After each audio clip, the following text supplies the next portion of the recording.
All right, good afternoon, everybody. Thank you very much for coming along. My name's Barney. I'm from the University of Melbourne, and joining me on the panel at the moment, we've got Annalisa from Swinburne, as well as Jessie Hollands there, and you might also be able to see Jackie Birchall's photo. We are all from different institutions, but for the purpose of today, we are actually representing the Tertiary Information Service, otherwise known as TIS. So TIS is a collective of different institutions that basically aim to help high school students make informed decisions about what they're going to do after high school. And that's part of why today's session is being run. First of all, I'd like to acknowledge, though, the traditional owners of the land on which we're presenting from today, and pay my respects to elders past, present, and emerging, particularly any Indigenous people who might be viewing today's session. You'll notice on the panel, we also have another very special guest. There's Michael from VTAC. So Michael's the star of today's show. He's going to be running you through the VTAC application system and everything you need to know about applying through VTAC at this critical point of the year as applications start to open in the next couple of weeks. Today's session will be recorded, so make sure that you jump onto the TIS Facebook page or the TIS website if you'd like to watch the session again once we're done. We'll try and get it up in the next couple of days. And I should also point out that we'll be taking questions today through the Q&A function. So if you'd like to pop any questions in there that you think of along the way, we've got a team answering them in the background, but we'll also make sure that we ask them of Michael and the panel at the end. So without further ado then, I might hand over to you, Michael. Welcome, and thank you very much for coming along today. Over to you. Thanks, Barney. Hi, everyone. It's great to see so many people here today for the presentation. So I am Michael from VTAC, and I'll be taking you through the VTAC portion. The first question you might have, you're obviously here because you know that VTAC is somehow important in being your next step onto tertiary study, but you may not know exactly who we are. So VTAC is a non-profit agency that's owned by all the Victorian universities and most of the TAFEs and colleges as well. And when you're finishing year 12, you won't be applying individually to Barney at the University of Melbourne and Anna at Swinburne and so on. You'll be applying once only through VTAC with preferences for all the different courses at the different universities, TAFEs and colleges across the state. So that's our main job, is to handle those applications. We do that with the preference system that I'll explain to you today. Our other job is to calculate the ATAR for VCE students. We won't have time to go through the ATAR and scaling today, but we are going to be running some online events that cover that next month. So head on our Facebook or Twitter page to keep up to date with the information about those ones. But today what we're going to do is focus explicitly on the course application process for actually putting your preferences and so on. So there are some dates on the screen. Don't worry too much about copying those down and taking a screenshot because they are also online. I just wanted to give you a quick overview as we start of what the process looks like. So we start off here next week when applications actually open. So even though you'll be very excited by the time I'm finished and be racing to jump on and put your preferences in, you won't be able to do it until next Monday when the applications actually open. So from then, you can put in your preferences, which you can keep changing the whole way through, and make sure you put those in by the end of September to pay the lowest application fee. We'll talk a bit about special consideration and scholarships, and if you're applying for those, the applications close on the 9th of October. After that, your ATAR will come out. You'll have a chance to change your preferences again if you want to. And then the first round of offers for you guys will come out in mid-January, with some other offers coming out in the later rounds in February. So we'll go through that whole process, but we're going to start off by talking a bit about how to actually find courses, because that's the bit that you can start right now, is doing your research. In Victoria, there's no printed book of courses from all the unis and TAFEs and colleges all at once. All the course information is accessed online at the VTAC website through VTAC Course Search. All of the unis and the TAFEs and the colleges, of course, have their own websites and their own search tools, and that's great for getting a lot of detailed information about specific courses. But VTAC Course Search is a good place to start because you're searching across all of the different universities and TAFEs and colleges all at once. So if you know that you want to do teaching, for example, you can search for teaching, and that will show you all the different teaching courses at different institutions across Victoria. So it's a great way to get an idea of what's out there and then drill down into some of that course information that you might find in more detail on the individual websites. So it's really easy to use. It's free. It's on the VTAC website, and it's just like searching the internet. Just type in a keyword, and you've also got some options after that to filter by various other characteristics as well. When you search on Course Search, you'll find results from all across different types of courses in Victoria. So in Australia, we tend to break up the course types into two different kind of sectors. There's the vocational education and training courses, or the VET courses. So things like going to TAFE or a polytechnic, doing a certificate or a diploma. And there's also the higher education courses, which are things like university degrees, so bachelor degrees and so on. You'll see both types of courses in VTAC Course Search, and you can mix and match these on your VTAC preferences when you're applying. So it's up to you which one's right for you. VET qualifications are often the fastest way to get into a particular industry or job, whereas a higher education course, like a bachelor degree, often involves more theoretical learning and knowledge. So there's no correct answer about which is better or which is correct for you. It's all about what you want to achieve and what your goals are in terms of your outcomes from the course. So keep an eye on the different types of courses as you're doing your research. It's also a great idea to keep an eye out for things called pathways. So a pathway is one qualification that leads on to another one. So it might be a certificate for example, that then leads on to a diploma, or it might be a diploma course that then leads on to a bachelor degree. The reason pathways are really useful and important is because of something called the Australian Qualifications Framework, which means that you can more easily transfer to a higher level of qualification once you've completed a lower level. So for example, if you were looking at a bachelor degree, but you weren't sure that you'd get in, or you weren't sure that you wanted to spend 3 years on that particular degree, what you might do instead is apply for a diploma course in the same field, which would be shorter, maybe 1 year or 2 years. And at the end of that diploma course, you could either go straight to work, or you could apply for a bachelor degree in the same field, and you could probably get credit for the year you've already studied when commencing the bachelor degree. So you haven't lost any time, but you've gained the ability to exit after that 1 year with the completed diploma qualification. If you're looking for pathways, you'll see some information about these in VTAC Course Search. The best way to research them is to look at the degree where you ultimately want to end up, whether it's the diploma or whether it's the bachelor degree or anything else, and then work backwards from there. So you can ask the university, which pathways can you recommend that will get me into this particular bachelor degree? And they might recommend one of their other courses that could be a good pathway into it. So pathways is a great thing to ask questions about when you're at open days, virtual events, and other opportunities that you have to ask questions of universities, TAFEs, and independent tertiary colleges. When you're looking at course information on Course Search, you'll see a whole lot of information that's probably pretty self-explanatory. So things like the name of the course, what campus it runs at, how many years it takes to complete, and so on, and also just a description of the course. All this information is provided by the university, the TAFE, or the college. We've got a fact sheet on our website that goes through how to interpret some of that information if you want some more detail, but a lot of it's pretty obvious. But there are a couple of sections that are a bit more complicated, and those are the ones that I want to focus on today. First of all, something called the essential requirements and the admission criteria. And that basically tells you what you have to do to be eligible for the course. What are the requirements? Is it studying particular subjects? Is it doing an audition for a drama course? That kind of thing. And then also for courses that use the ATAR, there's something called the ATAR profile, which tells you how competitive a particular course is. What ATAR are you likely to need to get in to that particular course?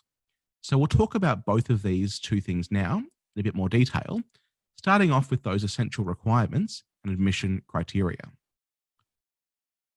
For most courses in Victoria, it's competitive to get in because there are more people who want to get into the course than there are places in that particular course.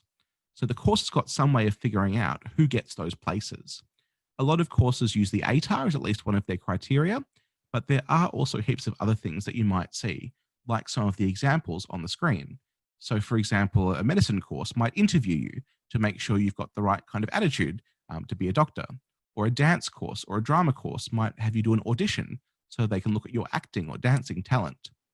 A design course might want to see a portfolio of your previous work. So whatever the requirements are for each individual course, you'll see those described in VTAC Course Search when you open the course information. And we'll talk about a couple of the common ones now. The most common is something called prerequisites. So every university course or higher education course will have prerequisites, which are specific VCE subjects that you must have completed to be eligible for an offer. Most commonly it's English, but you might also see some maths or sciences for some specific courses. If the course has prerequisites, these are compulsory. If the course requires you to have done maths methods and you haven't done maths methods, you won't receive an offer even if your ATAR is 99.95. So it's really important to check the prerequisites and make sure you're eligible for the courses you're applying for. Another thing you might see is something called the personal statement, which is an online form you can fill out through your VTAC account, where you talk about your motivation for study and your interests and things like that. Most of you here today are probably in year 12. So I'm only mentioning this to say this requirement is mostly only for mature age applicants. So if you're in year 12, make sure you check the course requirements to see if they want you to fill it out, because otherwise there's no point filling it out unless they've specifically said they want to hear that from year 12 students. So keep that one in mind. If you're looking at doing teaching in Victoria, you'll probably need to undertake something called the CASPER test, which is an online test that's not academic. It's more about your personal characteristics. So things like your ethics and empathy and problem solving and all those other qualities that we want to see in teachers. So that's something you'll need to do if you are looking at a teaching course in Victoria. And you'll see instructions for that in the course information.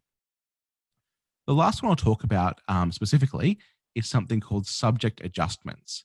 And this is where a course might list some extra subjects that aren't required to get in, but if you have done them, they give you a few extra points for that particular course, giving you a better chance of getting an offer.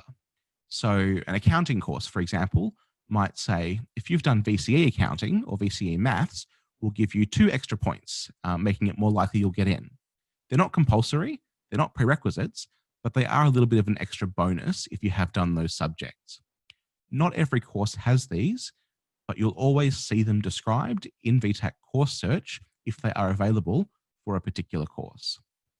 I won't go through the rest of them, but if the other requirements do exist, there will always be instructions in VTAC Course Search about how to complete them. The last thing to say about the essential requirements before we get on to the ATAR profile is just to keep in mind the 2 different types that you'll see listed. So the things I've just been talking about are the essential requirements for selection and application, which are the things that you have to do to be able to get the offer for the course, so the prerequisites or the audition and that kind of thing. The course information will also give you advance warning of the requirements for enrollment or graduation. These are not things you have to do to get an offer, so don't worry about them right now, but they're advance warning of things down the track if you want to actually accept the offer and be able to graduate from the course. For example, if you do a nursing course, you might have to have some immunizations before you can do your clinical placements. And without doing those, you couldn't graduate. So it's just advance warning about requirements down the track. But for now, it's the selection and application requirements to focus on the most. Okay. And I should have mentioned earlier on, we are quite happy to take questions today. So if something comes to mind as you're watching the presentation, feel free to pop that in the Q&A button on Zoom. And at the end of the presentation, we'll get through to those questions. But feel free to start typing those in now if something comes to you based on what I'm saying. All right, so we've found some courses and looked at the requirements to get in.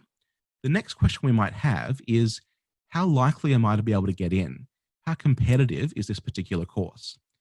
And that question is answered in something called the ATAR profile.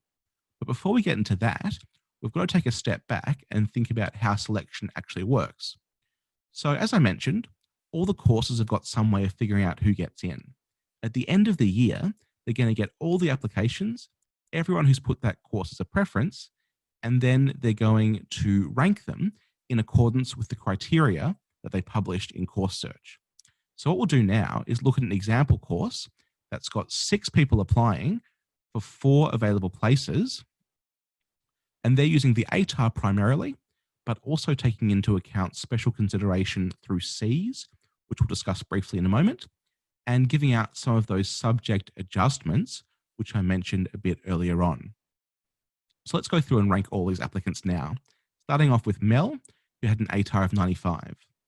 Mel did not receive any adjustments, so her selection rank of 95 is the same as her ATAR, and that's not necessarily uncommon.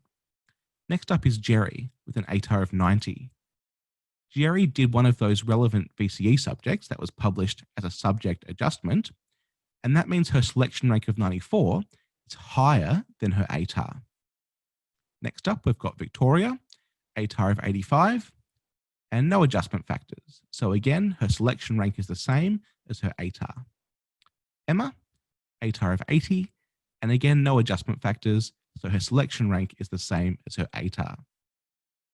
AJ, however, had an ATAR of 75, but received special consideration through Cs, and also received one of those subject adjustments.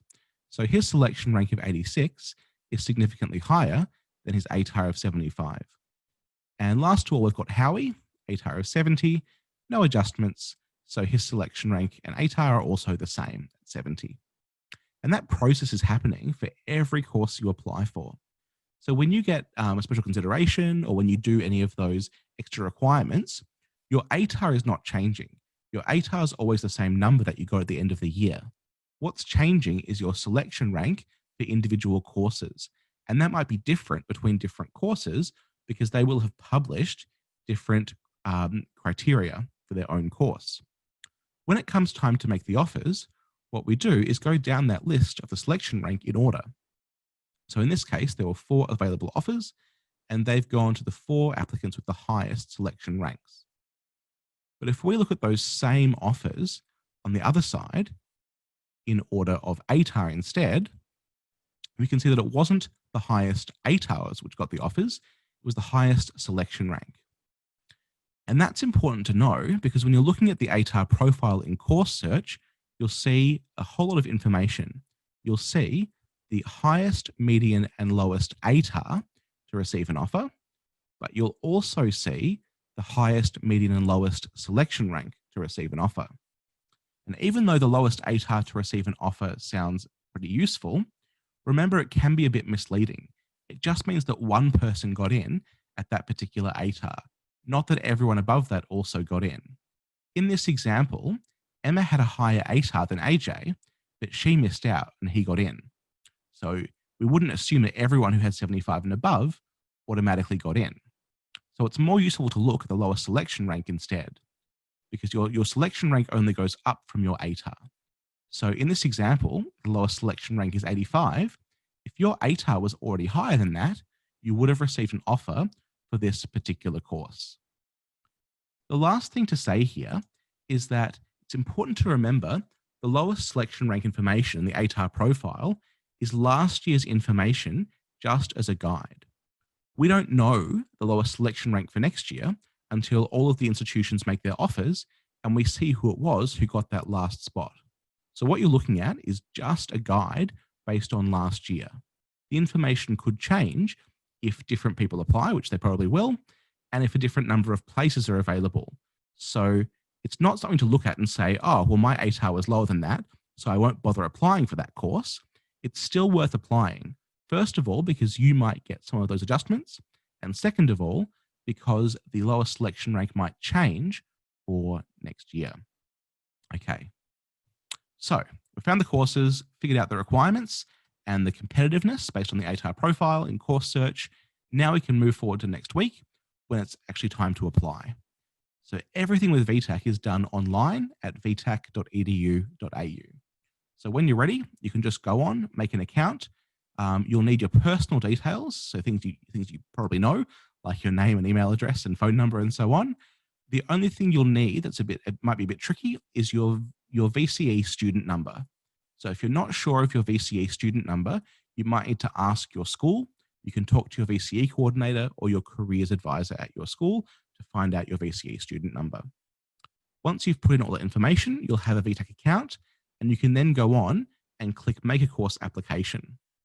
We'll ask you a few more questions and then give you this screen, the preferences screen, which is the most important one, where you can actually put down the courses that you want to be studying. So there's a couple of important things to know about this one. The first and most important is that you've got to put them down in the order you most want to study them, because you're not going to find out about all 8 of them. You're only going to receive an offer from the highest preference which wants to make you an offer in each round. So let's say, for example, we fill up our first 1, 2, 3, 4, 5, 6 preferences. So you can do as many as you like, up to 8, or as few as 1. Always a good idea to have some more in there as backups. But let's say that we fill in 6 preferences, and the first one says no, but the second one says yes, the third one says yes, fourth one says yes, and so on. We're not going to get all 5 of those offers that said yes. We're only going to receive that second preference offer because it was the highest one that wanted to make an offer. Those lower preference offers will all go to someone else, and we won't even find out about them. So it's really important to put them down in the order you most want them. Because if you put your most desired course down here at number 7, that's going to get blocked by your higher preference offer and you won't get in. So put them in the order you want them. It's also good to know that the order you put the courses down in does not affect your chance of getting in. So whether you put the same course as first or 5th or 8th, you've got the same chance of getting in to that particular course. So just put them down in the order you most want to do them.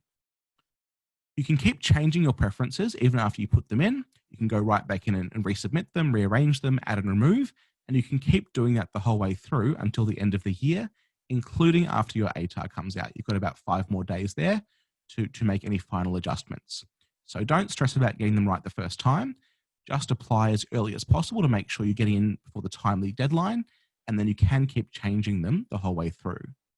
If you're applying to medicine or some of the fine arts courses, they may have early closing dates at the end of August or September, so just be aware of those if you are looking at those particular fields. Okay, so preferences go in, pretty easy. There's a couple more things to look at before we're done with our actual application. And the first one is something called SEAS, or the Special Entry Access Scheme, which is the big special consideration program that runs in Victoria. So all the universities and most of the TAFEs and colleges use SEAS to award special consideration.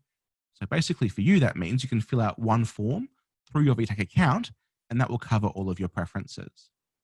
In terms of what SEAS can do, it's not going to guarantee you an offer, and it's not going to exempt you from things like doing the interview or the audition or the CASPER test. But what it can do is increase your selection rank, which will increase your chance of receiving an offer.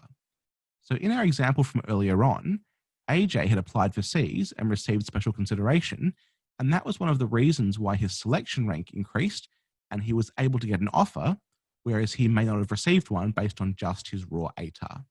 So it's not a magical way to get you in guaranteed, but it is important in increasing your selection rank and therefore your chance of receiving an offer.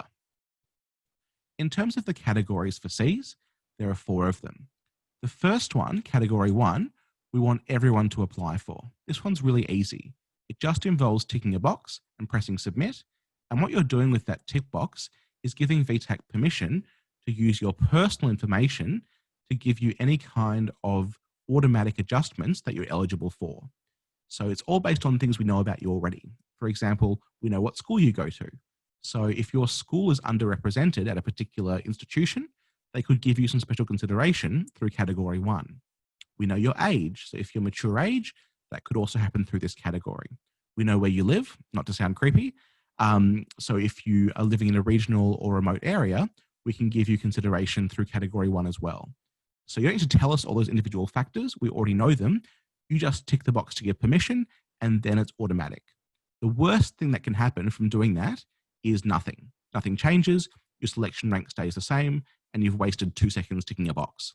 So we encourage everyone to tick that box just in case, and then that will allow you to receive any kind of automatic adjustments that you're eligible for. The second category is about your financial background. So anything affecting your financial background or receipt of Centrelink benefits or family tax benefits falls in that category. The third category is about any kind of disability or medical condition that affects you personally. And the last category is called Category 4, difficult circumstances, which is for anything else beyond your control that's negatively affected your education and is not covered by a previous category. So you can see some examples there on the screen of what that covers. And this year, that also includes some of the impacts of remote learning as a result of COVID-19. So in terms of evidence requirements for Cs, for the first category, Category 1, you don't need any extra evidence. We already know your personal details, just tick the box and you're done. But if you're applying for any of the other categories, you will need to provide some supporting evidence. For the financial category, for most Year 12 students, that means uploading a copy of your parents' Centrelink benefit statement or family tax benefit statement and letting us know that that's your mother's or your father's or your guardian's and so on. But there are some other options. If you personally receive a benefit, or if you're experiencing financial disadvantage but are not eligible for those benefits, you can apply with written statements. I'm not going to go into heaps of detail on Cs, just to keep things moving, but we are going to be running some extra webinars on Cs, and I believe TIS will also be running their own webinar on Cs as well. So there is more information about Cs available. I'll just give you a very high-level summary at this point. For the medical and the difficult circumstances categories, you normally need some written statements to confirm the condition or circumstances, but there are some specific processes for those circumstances you can see on the screen, including COVID-19 remote learning. So keep an eye out for those if you are applying for any of those particular circumstances. Once the Cs application is done, so special considerations out of the way, the last thing to do is to apply for scholarships as well. So it's a bit similar to Cs in that you fill it out once and it covers you for hundreds of different scholarships at about 6 of the universities in Victoria. So it's worth filling out. They're not just about high academic achievement. There's also heaps of other scholarships for access and equity and community leadership and various other factors. So it's worth everyone taking the time to look at the scholarships application as well. And do keep in mind that this covers a lot, but not all scholarships. There are even more scholarships out there that require their own individual application. So start with this one, but then keep looking, and there are heaps of opportunities out there for scholarships. I've got some links on the VTAC website that can take you to other ones as well. Whew, okay, so our preferences are in. We've applied for Cs, Category 1 at least, and maybe other categories if relevant, and also applied for scholarships. Now we can sit back and wait until the very end of December, and obviously do our exams and things like that. On the 30th of December this year, your ATAR will be released. It's a bit later than usual due to the delays to the VCE exam and assessment timetable caused by COVID-19. So on that date, you'll be able to access your ATAR and VCE results online or through the free Results in ATAR app. But you must register beforehand and choose a secure password before you can access your results. And you can choose that password anytime between August and December. So make sure you do that at some point. Once your ATAR comes out, you'll have a few days to change your preferences if you want to. You don't have to, but you can. And then the offer rounds will begin. There are 5 offer rounds, the first one starting in January, but it's important to remember that the majority of the offers come out in the first round in January. So even though you can change your preferences between all of these rounds, so you can change your preferences after January, you can change them between all those little rounds. If you're waiting until this point, before the very last round, to change your preferences and put your dream course on your list, a lot of the places will already have been filled. That course may not make any further offers. So even though you can change your preferences the whole way, the most important change of preference deadline is here, before the first round, which is the January 4th deadline. So keep that one in mind as your main deadline. But if you do change your mind later on, you've also got the options between all of those other rounds as well. You'll find out about your offer on the offer round date with an email from VTAC telling you what course you've been offered. And that same information is also available online in your VTAC account from 2 p.m. You'll then receive a second email that comes straight from the university or the TAFE or the college that tells you how to actually accept the offer and enroll. So the email from VTAC just says what course, but you don't actually enroll with that email. You do that with the email from the university, TAFE or college by following their instructions. If you want to defer your offer, which means putting off the start for a year, that's possible for some, but not all courses.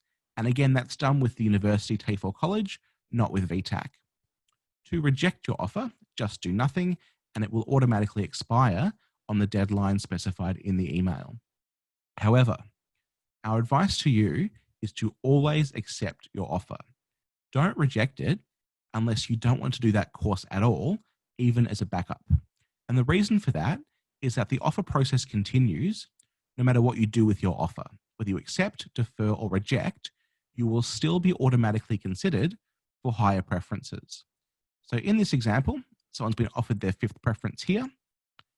They should accept that offer, lock it in as a backup, and they'll be automatically reconsidered for their first 4 preferences because they're higher preferences. If they do get an offer, let's say for that 2nd preference, they can accept that offer and then withdraw from their first one. It's a very normal process, happens every year. That place there will then go to someone else in the 3rd round. So always accept, lock it in as a backup. You can always go back and withdraw if you do get a better offer.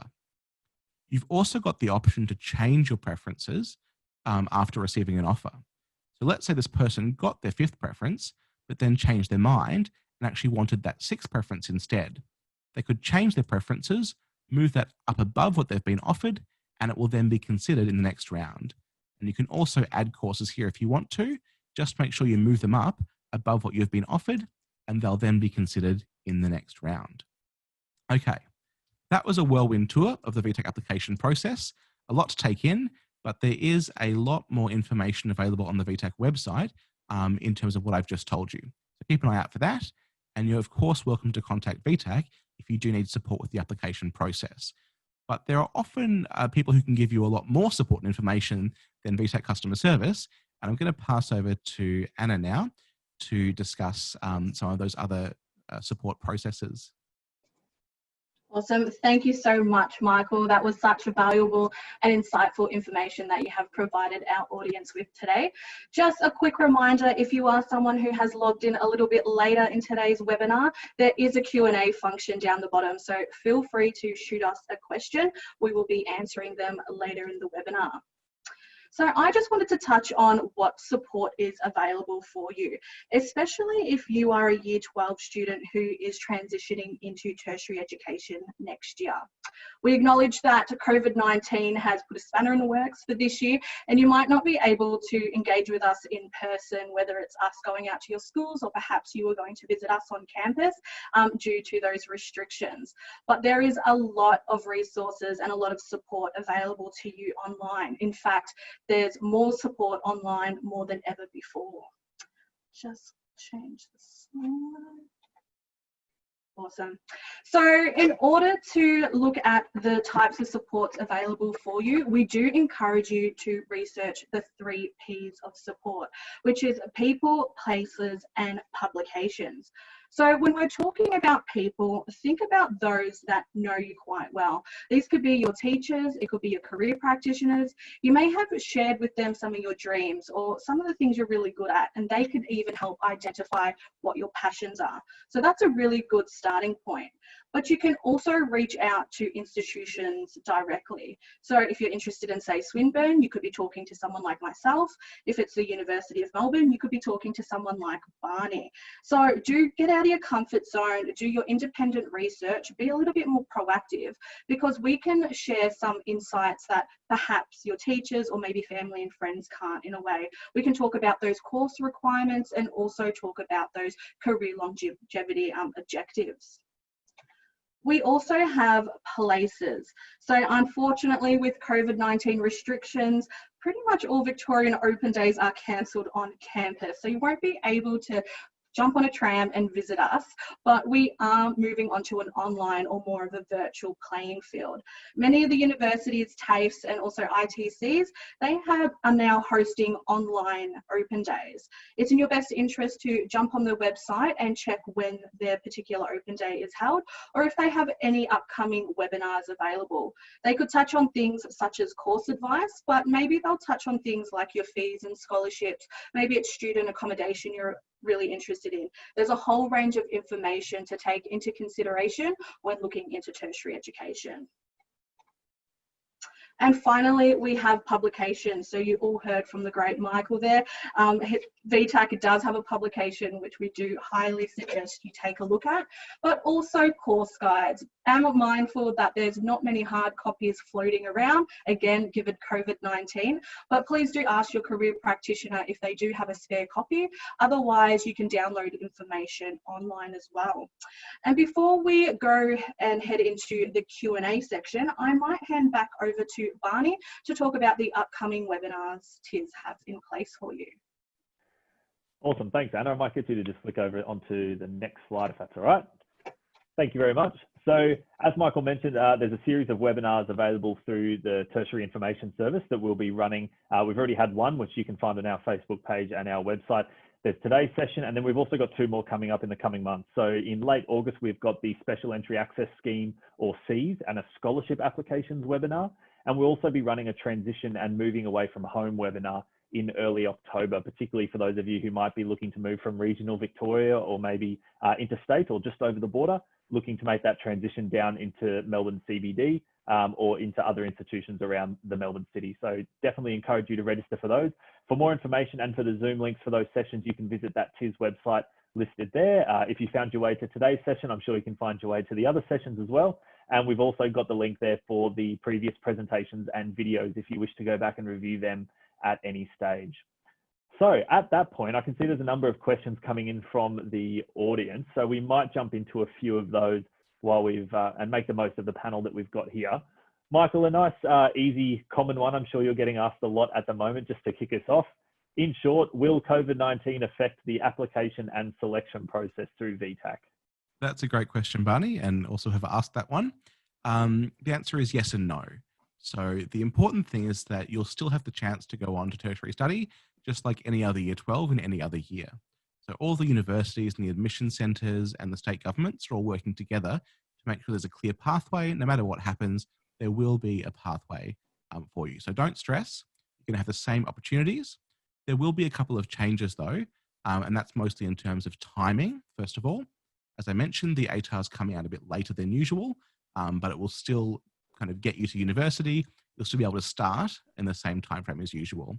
The other difference is, as Anna mentioned, a lot of the things that you'd normally do to get information, such as going to open days, are now going to look a bit different because they'll be online. But the short answer is yes, you're still absolutely able to go on to tertiary study, just like in any other year. Awesome, thanks. We have another question for you, Michael. It's in regards to the selection rank. Is it realistic that your selection rank can increase by 10 ATAR points with Cs and subject adjustments? Good question. So, in terms of how the adjustment factors, like subject adjustments, affect your individual selection rank, that's all set by individual university, TAFE, and college policy. So it might be realistic for some, but not for others, because they've got their own individual policies. Some of the tertiary institutions will tell you this information on their website. So for example, I know that Monash and Deakin at least have a kind of C's calculator on their website where you can type in a few different circumstances and tick them off, and it will show you what the impact would be on an example ATAR. So that's a good way of getting a sense of what's realistic in terms of the adjustment factors, but it does vary between the different tertiary institutions. Awesome, thanks Michael. Another question here, and we've had a few come in throughout the session, but this will probably answer that for those as well.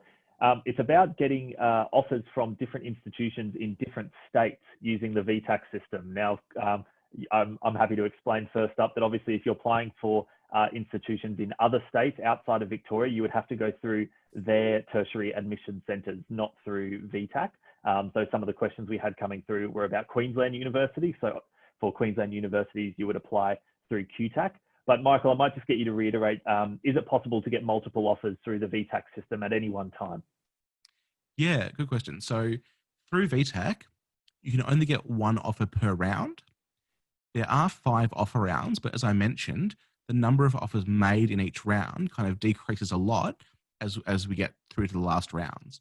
So it's unlikely you get too many offers via VTAC. You probably get one at least, maybe another one in the second round, depending on what courses you've put down. But it's unlikely you'd get, five or more, and you definitely won't get more than one in the same round. As Barney mentioned, if you're applying interstate, those applications are totally independent of each other. So you may well get an offer in each state, and the offer round dates can be different between the different states. So what you should do if you're applying in multiple states is receive your offer in each state, accept it there so you've got it locked in, and then once you've received your offers from all the states, you can then make your decision at that point. Awesome. Thank you, Michael. We have a really interesting question here, which I might be able to briefly touch on as well. This student is aware that international students can't apply for Cs, which she does see, or she view quite as unfair, since they are in the exact same situation as many of their Australian or PR friends. Is there consideration that VTAC will take into account for international students? Coming from a university myself, again, it's not one rule, one answer fits all, unfortunately, but we will take into consideration if you are an international student, you will need to submit a statement to Swinburne University, and it doesn't necessarily act as a Cs application, but we do acknowledge the disadvantage you face because of COVID-19. Yeah, good point, Anna. So there are individual schemes at some of the universities for international students separately. The answer overall is that international students can't apply for Cs. They're not actually applying for the same places as domestic students. So you're not quite in this exact same situation as your Australian friends at school. You're applying for different course codes, and Cs is designed more as a domestic program. So there may be some special consideration available for international students, but that would be done directly by each of the tertiary institutions, not via Cs. So best to contact them directly for advice on those ones, like that program which Anna has just mentioned in Swinburne's case. Great. And in the interest of time, we might have time for one more question here. The question has come through about whether or not the ATARs or selection ranks for different courses will be lowered due to the impact of COVID-19. So Michael, I don't know if you want to touch on the fact that the ATAR is a ranking system and therefore it's still representative of how you performed and that kind of thing in your senior studies? Yeah, definitely. So it's a really good question, a very interesting question that we don't necessarily know in advance.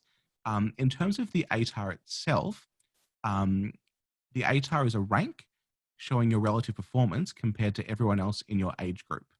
So if everyone in year 12 does a little bit worse this year as a result of all the disruptions, your ATAR won't be lower because you're not being compared to students from previous years, you're being compared to students from the current year, and everyone's experienced a lot of those disruptive transitions to remote learning and so on.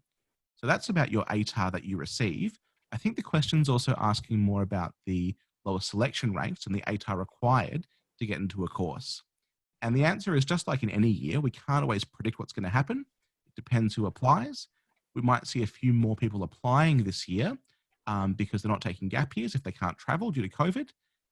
But we may also see universities adding places or removing places, which could have other impact on the lower selection rank. So it's a long-winded way of saying I'm not sure, but maybe Barney or Anna, you want to talk about the situation at your own institutions? Yeah, Anna, have you got anything to add there? No, I don't. I think Michael has covered it quite nicely. Yeah, I would just reiterate the same thing as Michael's kind of mentioned, that obviously the ATAR system it's hard to remember that it is a rank, not a score of how well you've performed. So yeah, but I think you've explained it very well there, Michael. So at that point, we might actually wrap up the session. So thank you very much, everyone, for attending this afternoon. Michael and Anna and all of the guys in the background, thank you very much for coming along. If you do have any further questions from today, as Michael said, you can reach out to the VTAC helpline, but all of the institutions are here as well. All of those represented through TIS, as well as all of the other institutions throughout Victoria. So again, thank you very much for coming along. We hope you got something out of the session, and stay tuned for the upcoming sessions. Thanks, everyone. Thank you. Bye. Thanks, guys.